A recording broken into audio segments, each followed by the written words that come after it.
गौतम बुद्ध की एक विशालकाय प्रतिमा, और वो भी एक ही बड़े चट्टान को काट कर बनाई जाए। सुनने में थोड़ा अविश्वसनीय लगेगा, लेकिन ये सच है।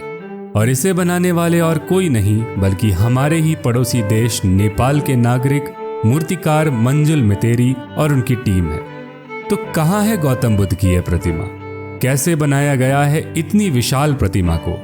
आइए जानते हैं द कॉर्ड के इस एपिसोड में। पूर्वी नेपाल के मोरंग क्षेत्र के मूर्तिकार मंजुल मितेरी ने यह अद्भुत कारनामा कर दिखाया है। दक्षिण जापान के क्यूसू क्षेत्र के कुमामोतो डिस्ट्रिक्ट में स्थित एक ग्रामीण क्षेत्र खामियामा कुसा, जो कि टूरिज्म के लिए जाना माना क्षेत्र है, वहां पर द ग्रेट बुद्धा स्टैचू को बनाया गया है। मंजुल ने अपनी टीम के साथ 65 फीट के गौतम बुद्ध स्टैचू, 45 फीट की 2 मूर्तियां और 30 फीट की 4 स्थानीय देवी देवताओं की मूर्तियों को इस प्रोजेक्ट के तहत पूरा किया है। इस प्रोजेक्ट की शुरुआत 2016 में हुई थी और 6 सालों बाद 2022 में इसे पूरा किया गया है। इस मूर्ति के निर्माण के बाद ये विश्व भर में इस शताब्दी में बनाई गई गौतम बुद्ध की सबसे बड़ी मूर्ति बनी है। अब बात करते हैं कि ये प्रोजेक्ट मंजुल मितेरी को कैसे मिला। नेपाल में मंजुल मितेरी का नाम मूर्तिकला क्षेत्र में काफी प्रचलित है। नेपाल के एक विद्यार्थी दिलीप लामिछाने अध्ययन के लिए जापान में थे, जो कि पढ़ाई के साथ जापान के एक होटल में भी काम करते थे, जिस होटल के मालिक का नाम है ओशिमा शिजुकी, जो कि ओशिमा शेकिबुचुयामा स्टैचू कंस्ट्रक्टिंग कंपनी के अध्यक्ष भी हैं। और यही वो कंपनी है जिसके द्वारा इस प्रोजेक्ट की नींव रखी गई थी। ओशिमा शिजुकी का 30 सालों पुराना एक सपना था, गौतम बुद्ध की मूर्ति बुद्ध के जन्मस्थल के लोगों द्वारा ही बनाई जाए। और इस सपने को देखने की प्रेरणा उन्हें चाइना के हेनान क्षेत्र के लॉन्गमेन ग्रोटोज में स्थापित गौतम बुद्ध की आधी टूटी हुई मूर्ति को देखकर मिली।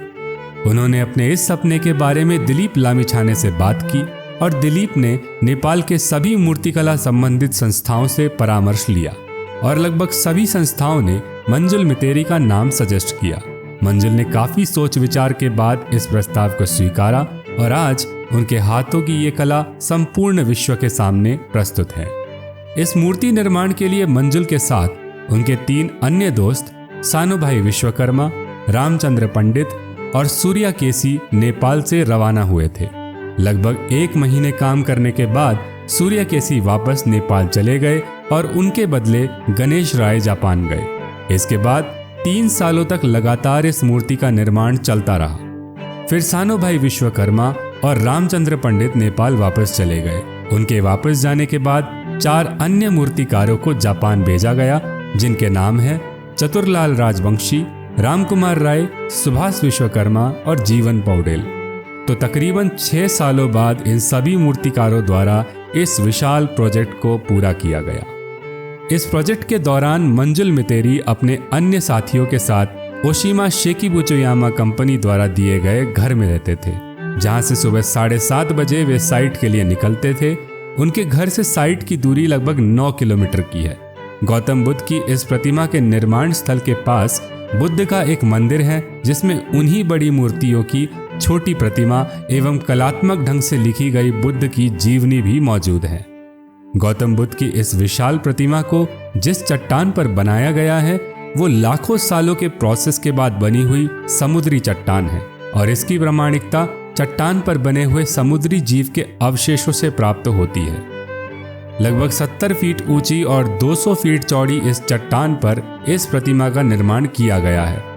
मंजुल मितेरी के अनुसार उनके देश नेपाल का प्रतिनिधित्व करना उनके लिए एक गर्व की बात है और इस प्रतिमा को अगर यूनेस्को वर्ल्ड हेरिटेज साइट्स की लिस्ट में गिना गया तो वे बुद्ध की जन्मभूमि का गौरव रख सकेंगे। मंजुल मितेरी ने मूर्तिकला लगभग 11 साल की उम्र से शुरू की थी और मूर्तिकला से जुड़ने की प्रेरणा उन्हें नेपाल के ऐतिहासिक मूर्तिकार अर्निको की जीवनी पढ़ने पर मिली। ड्रीमलेंस टीवी को दिए गए एक ऑनलाइन इंटरव्यू में उन्होंने बताया है कि मूर्तिकला को सीखने के लिए उन्होंने कोई प्रशिक्षण या कोई ट्रेनिंग नहीं ली और वे अपने ही प्रयासों से एवं इंटरनेट के माध्यम से इस कला को आगे बढ़ाते आ रहे हैं। उनकी एक वेबसाइट भी है www.manjulmurtikalakendra.com जिसमें उन्होंने लिखा है कि वे 10 सालों में विश्व के प्रसिद्ध व्यक्तियों की 1000 मूर्तियां बनाकर नेपाल सरकार को तोहफे में देना चाहते हैं। इस घोषणा के बाद नेपाल में उनके नाम की काफी चर्चा हुई। हालांकि जापान के इस बड़े प्रोजेक्ट के बाद उन्होंने अपने 1000 मूर्तियों के सपने और अन्य व्यवसाय को अपनी पत्नी कौशिला मितेरी को सौंपा और जापान के लिए रवाना हुए थे। मोरंग में उनका एक मंजुल म्यूजियम भी है, जहां पर उनके द्वारा निर्मित मूर्तियों को रखा गया है। मंजुल की इस प्रतिभा के लिए उन्हें नेपाल सरकार द्वारा राष्ट्रीय युवा प्रतिभा पुरस्कार भी दिया गया है।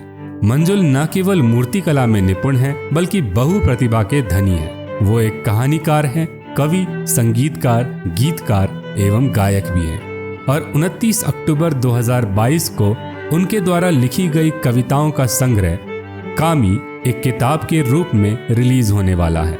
नेपाल में तो मंजुल मितेरी एक ब्रांड है, लेकिन अब उनका नाम विश्व प्रसिद्ध हो चुका है।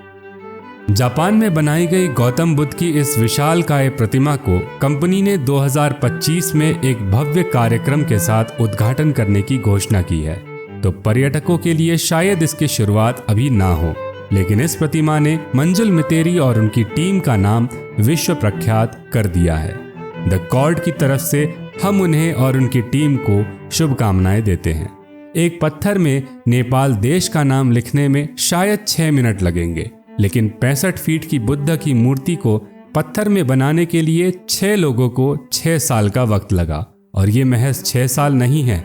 इन 6 सालों में मंजुल मितेरी की मेहनत तो दिखती है, लेकिन जो नहीं दिखता वो है उनका संकल्प और इस कार्य को पूर्ण करने में आई कठिनाइयाँ। एक चट्टान को काट कर मूर्ति बनाना कोई आम बात नहीं है। 6 साल जरूर लगे, लेकिन महत्वपूर्ण ये है कि नेपाल का नाम, नेपाल में जन्मे कलाकारों का काम और नेपाल की ललित कला को जापान की एक चट्टान में आने वाली कई शताब्दियों के लिए लिख दिया गया है।